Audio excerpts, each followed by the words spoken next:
Mag-asawang sina Drew Arellano at Ia Villania, ibebenta ang apartment nila sa Australia.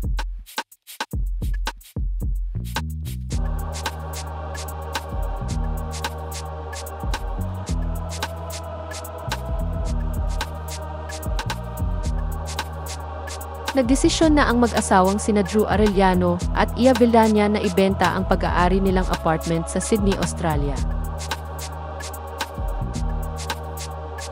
Sa pamamagitan ng kanilang social media post, ibinunyag ng mag-asawa ang dahilan kung bakit nagpasya silang ibenta iyon. Ipinost ni Ia sa kanyang Instagram account ang mga larawan na kuha sa iba't ibang bahagi ng apartment nila sa Australia. Sabi ni Ia sa caption ng kanyang post, "Anyone interested in investing in a Sydney apartment in a prime location? Selling our Sydney apartment and it's a great price for a 2-bedroom and 2-bathroom unit in the city." Kasunod nito ay sinabi ng actress TV host na ang dahilan kung bakit nagdesisyon silang ibenta ang nasabing ari-arian ay dahil 5 na raw kasi ang kanilang anak at medyo maliit na para sa kanila ang inuuwi ang bahay sa Sydney. Dagdag pa niya, feeling niya inid na nilang lumipat sa mas malaking tahanan. Ang 5 anak ni Drew at Ia ay sina Primo, Leon, Alana, Astro at Anya. Anya, RFS.